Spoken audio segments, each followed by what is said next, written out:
Paz e bem, meu querido irmão, senador Dr. Irã, do estado de Roraima. Quero também cumprimentar o senador Confúcio Moura, senador Paim, minha toda solidariedade e felicidade nesse momento de vê-lo recuperado. O senhor deu um susto na gente, não foi pequeno, não. Foi grande na semana passada, mas graças a Deus o senhor está bem, está se recuperando e vai ficar forte e fazer o trabalho digno que o senhor faz aqui nessa casa. O que aconteceu no seu estado do Rio Grande do Sul ainda não caiu a ficha totalmente para o Brasil. Foi um estado devastado por essa catástrofe, né? Os números aí, se é 200, se é 300 bi, o que mais me preocupa é o estado emocional, psicológico do pós, porque a vida toda, como a gente estava conversando um dia, das pessoas, né? Toda a vida dela, tá os retratos da família, tá os arquivos, né? Então foi varrido. E como eu tenho muita fé, senador Paulo Paim, que nada acontece por acaso, tudo tem uma razão de ser, eu procuro perceber que mesmo acontecendo um grande mal à vista dos olhos dos homens, decorre um grande bem depois.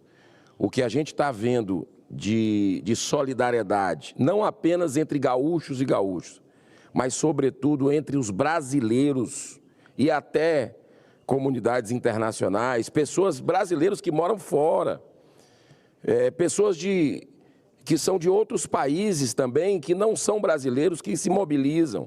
O que a gente está vendo nessa corrente é algo de tocar o coração e acredito que, de uma certa forma, é um resgate dessa humanidade, né?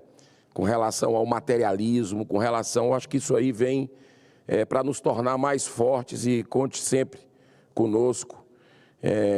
Do nosso próprio gabinete também, conversei com o senhor para 3 municípios, emenda parlamentar, quase R$1 milhão, né? Foi cravado praticamente, e quero lhe dizer que conte sempre comigo aqui para o que der e vier, tá?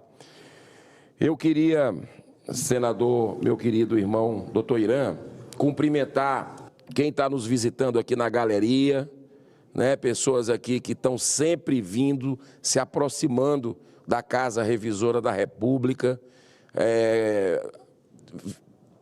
conferindo a nossa história, aprendendo, né, com ela. Nós estamos aqui para servir vocês. Esse é o princípio. E eu não sei de que estado vocês são. Pode dizer aí?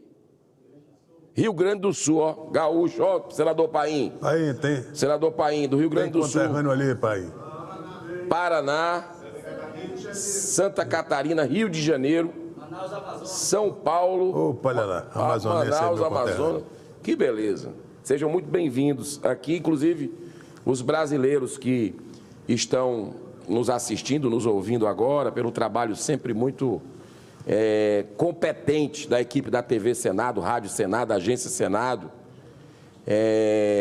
Se você quiser fazer como esses brasileiros aqui, exercer a cidadania, se aproximar, isso é muito bom para a nossa democracia, agenda a visita aí, tem o site do Senado, que daqui a pouco o doutor Irã vai dar, porque eu já falei algumas vezes ali, mas não estou lembrado exatamente, mas quando eu terminar de falar, o doutor Irã vai fazer esse comunicado para você poder também estar conosco aqui, nos visitando.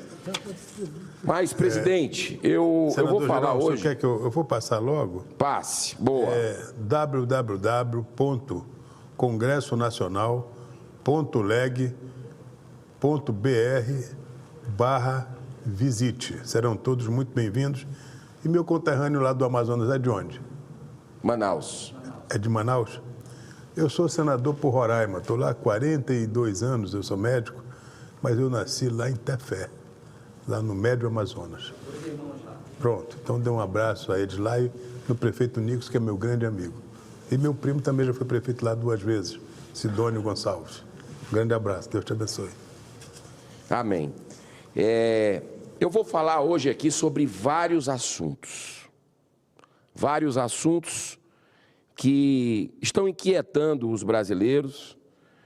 Amanhã, porque não vai dar tempo eu falar tudo que está engasgado, mas amanhã eu vou deixar a cereja do bolo, que é sobre os abusos que nós estamos vendo vindo da Corte do Brasil, do Supremo Tribunal Federal, cada vez mais avassaladores, cada vez mais desrespeitosos com a Constituição do Brasil e com os brasileiros, cada vez mais perseguidores.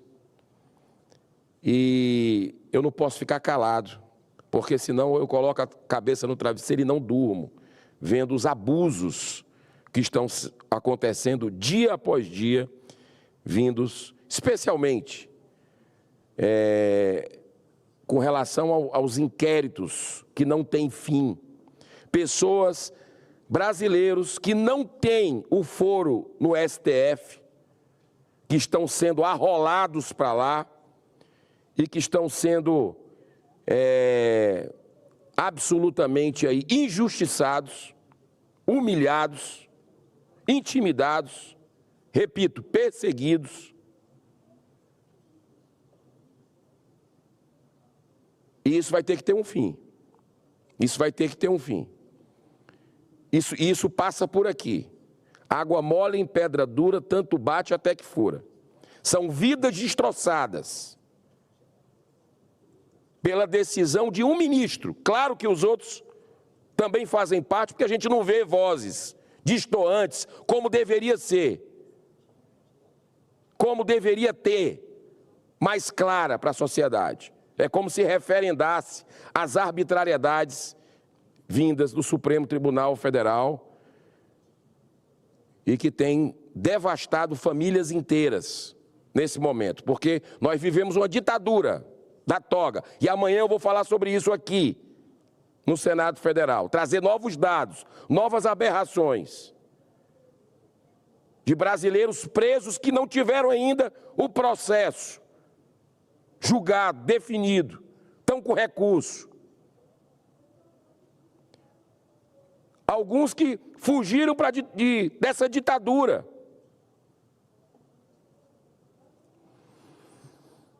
Pacificação passa,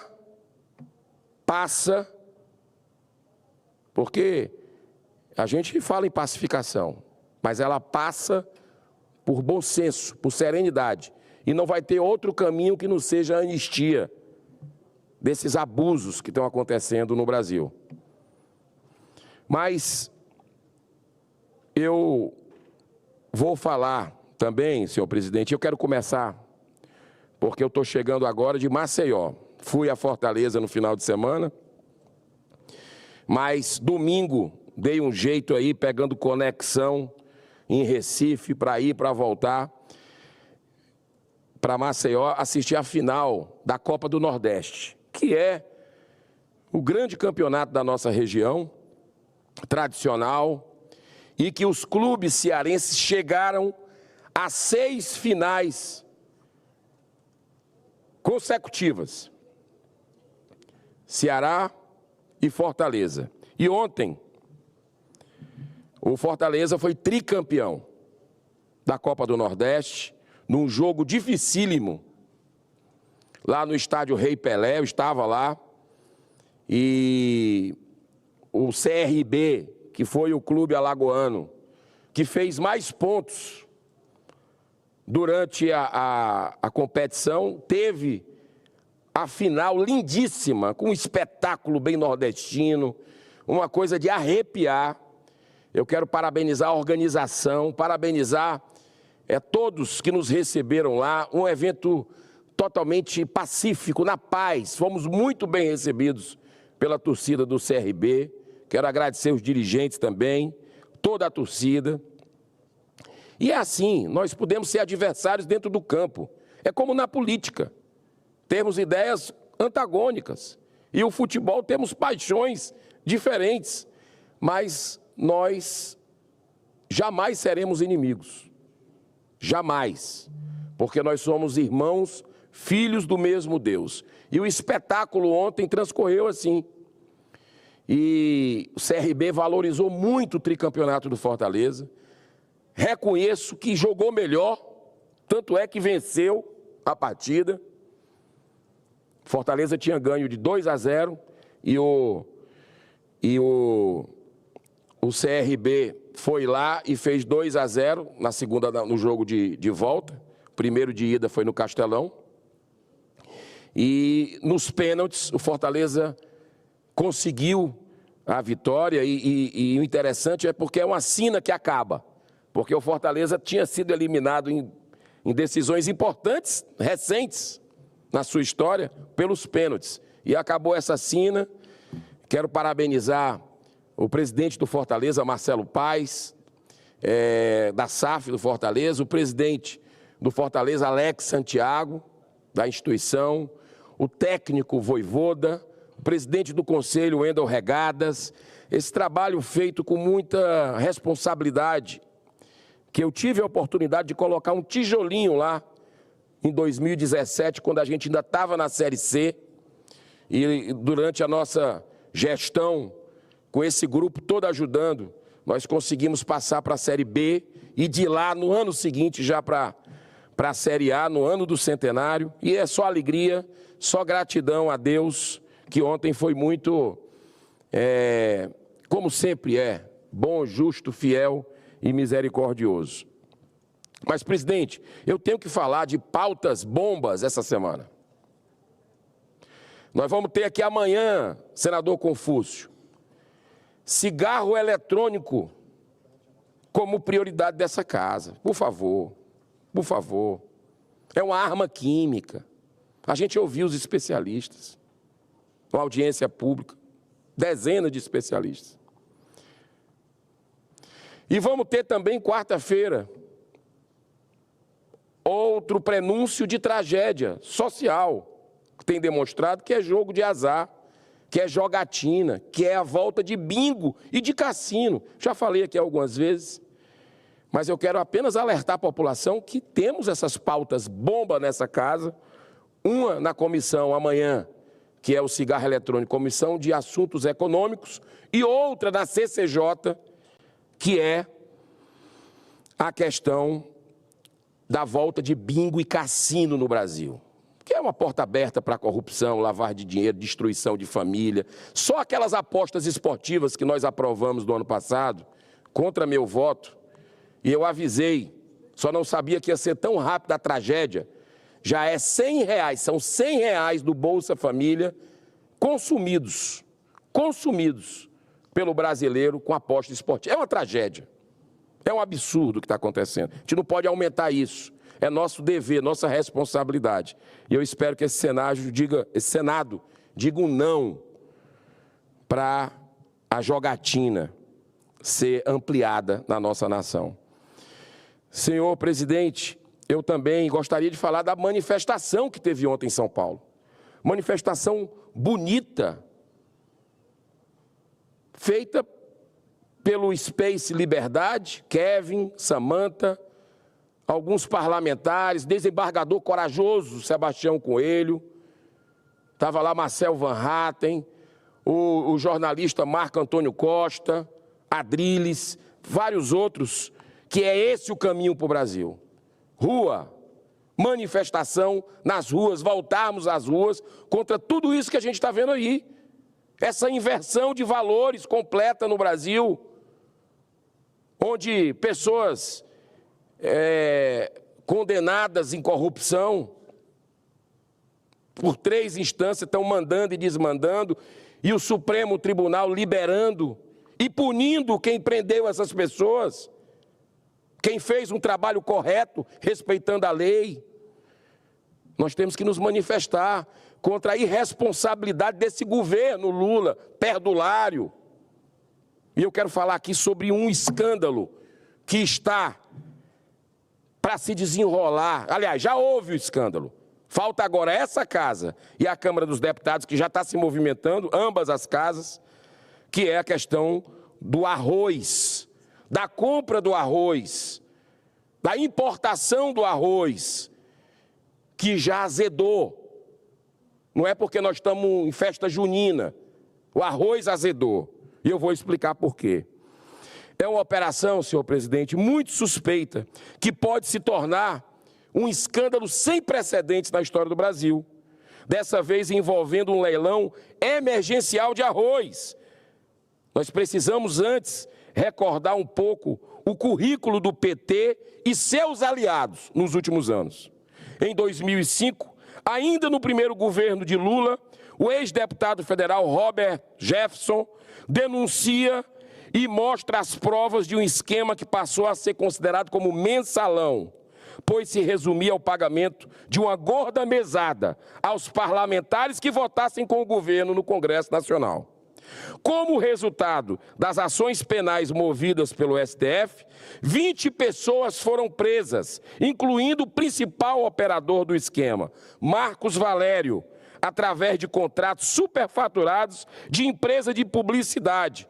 E também o ministro da Casa Civil à época, José Dirceu, condenado a 10 anos de prisão como sendo chefe político da corrupção em nosso país. Mas passados 10 anos, o PT e seus aliados descobriram outra mina de ouro, muito mais lucrativa do que contratos superfaturados do governo com empresa de publicidade. Não bastou. Em 2014, no governo de Dilma, tem início a Operação Lava Jato, o maior legado histórico no enfrentamento à corrupção e impunidade nesta nação.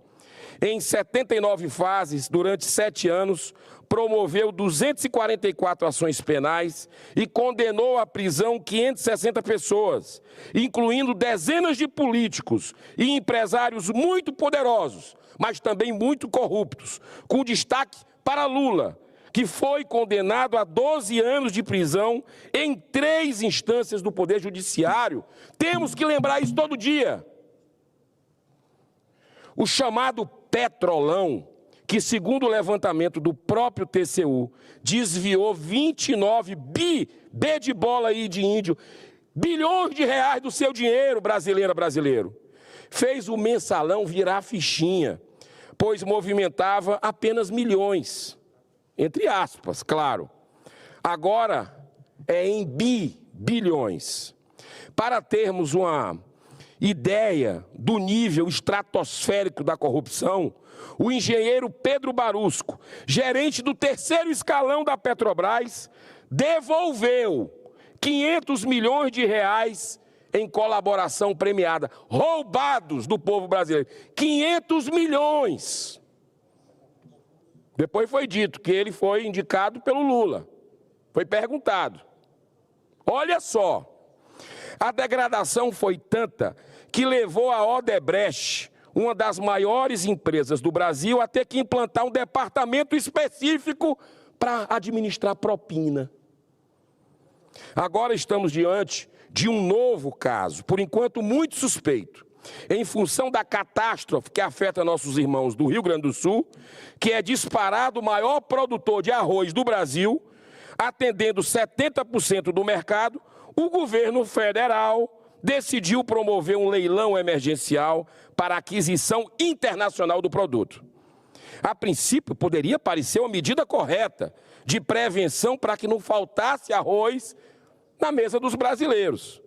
Mas olha só, a tragédia das enchentes não impactou, repito, não impactou a produção, porque mais de 80% da safra já estava colhida e armazenada com segurança, a qual pode totalizar 7 milhões de toneladas. Através das redes sociais, chamou muita atenção um vídeo em que Lula é filmado em meio aos escombros das enchentes com uma direção típica de produção cinematográfica. Isso é ou não é fazer palanque em cima de caixão, em cima da tragédia alheia? Ao juntar esse vídeo com a nomeação de Paulo Pimenta para ser o responsável pela gestão de recursos que virão para a construção do Rio Grande do Sul, Temos os elementos suficientes para concluir que o PT e seus aliados estão mais preocupados com o oportunismo eleitoral do que realmente ajudar os gaúchos a superarem os efeitos dessa terrível calamidade. Me encaminhando para o fim, senhor presidente. Isso por si só já seria muito ruim, mas tem mais irregularidades com esse leilão. E são indícios muito graves de um novo esquema de desvio. O governo Lula autorizou a Conab a importar até 1 milhão de toneladas no valor de 7,2 B de bola e de índio, bilhões de reais. Poucas empresas participaram do leilão, dentre elas uma loja de veículos e uma sorveteria, presidente.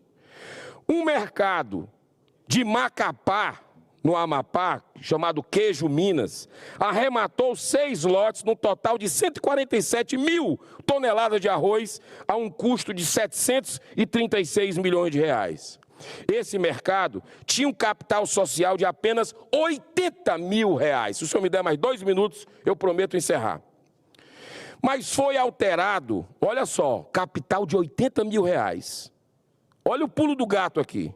Mas foi alterado na junta comercial no dia 24 de maio desse ano para 5 milhões de reais, 24 de maio. Ou seja, depois da catástrofe. O valor máximo estipulado pelo leilão foi de R$ 5,00 por quilo. Os lotes foram vendidos pelo valor de R$ 4,99. Ou seja, o benefício conseguido para o Estado do Brasil foi de 1 centavo por quilo. Uma pergunta inocente que eu faço. Ao invés de importar esse arroz sem nenhuma garantia de qualidade, não seria mais fácil subsidiar o arroz brasileiro, que é reconhecido pela sua boa qualidade? Tudo isso, senhor presidente, ao meu ver, está cheirando muito mal, principalmente depois do escandaloso calote da maconha, que foi protagonizado pelo atual ministro da Casa Civil, Rui Costa, na época governador da Bahia e coordenador do consórcio Nordeste formado pelos 9 estados. Foi descoberto durante a CPI da pandemia que eu participei, todas as sessões, em 2022, a aquisição de 300 respiradores por 48 milhões de reais de uma empresa especializada em comercializar produtos à base da droga da maconha. Tais respiradores nunca foram entregues, o dinheiro nunca foi devolvido e o processo envolvendo o Rui Costa, para variar, está parado nos tribunais superiores. Os deputados federais do Partido Novo, Marcel Van Hatten e Adriana Ventura, ingressaram com a representação junto ao TCU para que seja investigado tanto a suspeita de fraude como os fortes indícios de formação de cartel nesse leilão absolutamente suspeito. Senhor presidente, nós vamos acompanhar de perto os desdobramentos dessa investigação para que, se for necessário, coletar assinaturas para a instalação de CPI, como a Câmara dos Deputados já teve a iniciativa e já está lá esse pedido rodando entre os parlamentares. Muito obrigado pela sua tolerância. Eu quero encerrar com uma frase para todas as brasileiras e brasileiros que estão nos ouvindo. Frase de Martin Luther King, no momento de sombra dos Estados Unidos. Grande pacifista e humanista. Ele dizia assim: o que me incomoda não é o grito dos violentos, dos corruptos, é o silêncio dos bons. Que Deus abençoe e que tenha muita abundância a consciência dos homens de bem desse Brasil e se posicionem sobre essa tragédia, essas tragédias anunciadas. Muito obrigado. Obrigado.